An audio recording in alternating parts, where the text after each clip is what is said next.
अक्टूबर 2015 Delhi airport पर तनाव का माहौल था। भारत के सबसे बड़े गैंगस्टर में से एक आज कई सालों बाद दुबई से भारत लौट रहा था। चारों तरफ सेना तैनात थी और न्यूज चैनल्स लगातार इस घटना पर रिपोर्ट कर रहे थे और उस गैंगस्टर को सेफली एयरपोर्ट से लाने के लिए गाड़ियों का एक लंबा काफिला भेजा गया था, ताकि कोई यह अनुमान न लगा सके कि वो किस गाड़ी में है। उस दिन से आज तक किसी ने भी उसे नहीं देखा है। वो गैंगस्टर जिसे बाली से पकड़ के इंडिया लाया गया था, वो आज भी तिहाड़ जेल के स्पेशल सेल में मैक्सिमम सिक्योरिटी के बीच है। यहाँ तक कि उसकी कोर्ट में पेशी भी ऑनलाइन ही होती है। ये वो आदमी है जिसके सलाह के बिना अंडरवर्ल्ड डॉन दाऊद इब्राहिम कोई भी फैसला नहीं लेता था, जिसने दाऊद के गैंग को दुनिया की सबसे पावरफुल माफिया सिंडिकेट में से एक बनाया था और दाऊद को एक इंटरनेशनल गैंगस्टर, वो आदमी जो दाऊद का गैंग मैनेजर था, उसका राइट हैंड, लेकिन फिर भी वो उसका सबसे खतरनाक दुश्मन बन गया।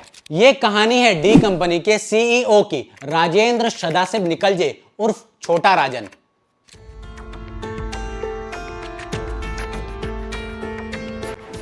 तो अंडरवर्ल्ड डॉन छोटा राजन को अब भारत लाए जाने की तैयारी हो रही है, लेकिन इससे जुड़ी एक बड़ी खबर मैं आपको दिखाने जा रहा हूं। स्पेशल कोर्ट ने चर्चित gangster Rajendra Sadashiv Nikalje Underworld Don Chota Rajan was sent to CBI custody by a court a day after he was brought from Indonesian city of Bali.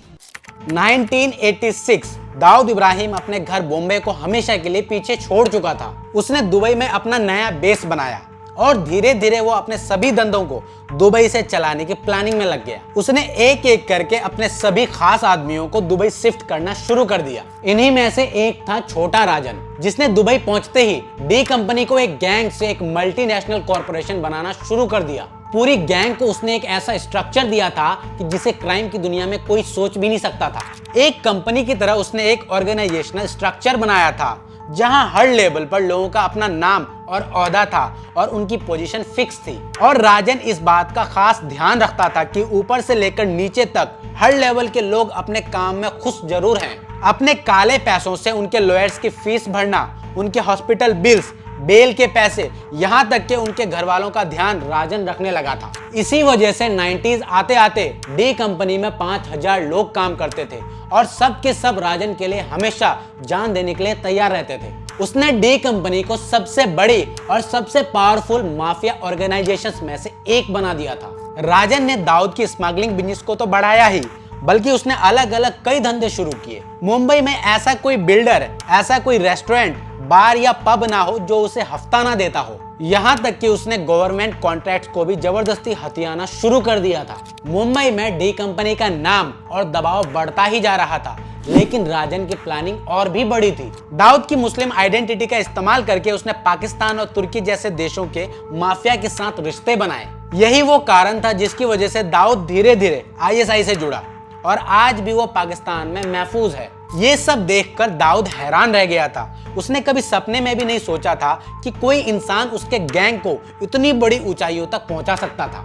उसने राजन को अपना गैंग मैनेजर घोषित कर दिया और हर छोटा बड़ा फैसला वो राजन से ही पूछ कर लेता था। यहाँ तक कि मुंबई अंडरवर्ल्ड में कोई ऐसी डील नहीं थी जो राजन की मंजूरी के बिना की जाए। लेकिन राजन ये नहीं जानता था कि उसकी ये तरक्की से कई लोग जलने लग गए थे। जहां एक तरफ छोटा राजन दाऊद का राइट हैंड माना जाता था, वहीं एक तरफ से उसका लेफ्ट हैंड था छोटा शकील, जो कि अब राजन की तरक्की से जलने लग गया था। उसे नहीं पसंद था कि वो हर डील के लिए राजन की परमिशन ले। इसी वजह से उसने कुछ लोगों के साथ मिलकर दाऊद के कान भरने शुरू कर दिए। शुरू में दाऊद ने सारी बातों को नकार दिया, लेकिन फिर उन्होंने उसके जख्म में नमक भरना शुरू कर दिया। इब्राहिम पार्कर की मौत का बदला हुआ ये था कि दाऊद के दुश्मन अरुण गवली ने उसकी सबसे प्यारी बहन हसीना पार्कर की पति को मरवाया था, जिसके बाद से दाऊद गुस्से से पागल हो चुका था। वो इंतजार में था कि राजन उसका बदला लेगा, लेकिन काफी दिन बीत गए और राजन ने कोई एक्शन नहीं लिया था। इसी मौके का फायदा उठाकर उसके खास छोटा शकील और सौत्या ने उससे कहा कि वो लोग उसका बदला लेंगे। इसका नतीजा 12 सितंबर 1992 को हुआ जे हॉस्पिटल शूट आउट में, जहां पहली बार AK-47 जैसे बंदूकों से 500 से ज्यादा राउंड्स फायर किए गए। कई मासूम लोगों ने उस रात अपनी जान गंवाई और इस बात से राजन बड़ा दुखी हुआ। अचानक से उसे अपने ही गैंग में पराया महसूस होने लगा था। जल्द ही 1993 में दाऊद ने अपने सबसे बड़े टेरर अटैक को अंजाम दिया था। 1993 में हुए मुंबई ब्लास्ट लेकिन इस सारी प्लानिंग में भी राजन को अलग रखा गया था। छोटा शकील ने गैंग मीटिंग्स में उसे काफिर बुलाना शुरू कर दिया था और हिंदू होने की वजह से लोग उस पर कम भरोसा करने लगे। लेकिन अचानक कुछ ऐसा हुआ जिसने राजन की जिंदगी को हमेशा के लिए बदल कर रख दिया। दाऊद के एक पार्टी में जाने से कुछ मिनट पहले उसे एक अनजान कॉल आया, तुम्हारी सुपारी का ऑर्डर निकला है भाई, वक्त रहते ही भाग लो। राजन का दिमाग सुन्न पड़ गया। जिस दाऊद के लिए उसने सब कुछ किया वही उसे मारना चाहता था। उसे कुछ समझ नहीं आ रहा था कि वो कहाँ जाए और क्या करे। उसका पासपोर्ट भी जब्त कर लिया गया था और आखिर में उसने एक खतरनाक प्लान बनाया और वो पहुंचा Indian embassy, Indian intelligence agency raw के एक स्पेशल एजेंट से मिलने, जिसे वो पहले से जानता था। दाऊद ने कभी नहीं सोचा था कि उसने जिस इंसान को 8 साल पहले अपने शातिर दिमाग की वजह से अपने साथ जोड़ा था, आज वही उसका सबसे बड़ा दुश्मन बनने चला था। उसे याद आ रहा था वो 8 साल पहले का राजन, जो अपने दुश्मन को मारने के लिए कुछ भी कर सकता था। 1979 मुंबई पुलिस ने मूवी थिएटर्स के बाहर ब्लैक में टिकट बेचने वालों पर कार्यवाही करनी शुरू कर दी थी। ऐसे ही एक दिन मुंबई के सरकार सिनेमा के बाहर उन्होंने लाठी चार्ज की। सारे गुंडे भागने लगे, लेकिन एक इंसान मुड़कर वार किया। उसने एक पुलिस वाले की लाठी छीनकर सबको मारना शुरू कर दिया और अकेले ही 5 पुलिस वालों को जख्मी कर दिया। ये था चिंबूर का राजेंद्र निकलजे उर्फ छोटा राजन, जो स्कूल की पढ़ाई छोड़कर लोकल गैंग्स के साथ छोटी मोटी क्राइम किया करता था। लेकिन ये एक इंसिडेंट ने उसके लिए मुंबई अंडरवर्ल्ड के दरवाजे खोल दिए। यहीं से उसकी मुलाकात हुई राजन नायर से, जो कि उस वक्त दाऊद का बहुत खास था। राजेंद्र भी खुद को राजन बुलाता था, जिससे उसका नाम पड़ा छोटा राजन और राजन नायर बन गया बड़ा राजन, उसका मेंटोर, उसका गुरु। लेकिन 1 साल बाद ही अब्दुल कांजू ने गद्दारी करके बड़ा राजन की हत्या कर दी, जिसके बाद छोटा राजन ने गैंग की कमान संभाली। उसका सबसे बड़ा मिशन था अपने गुरु की मौत का बदला और उसका दुश्मन था अब्दुल कांजू।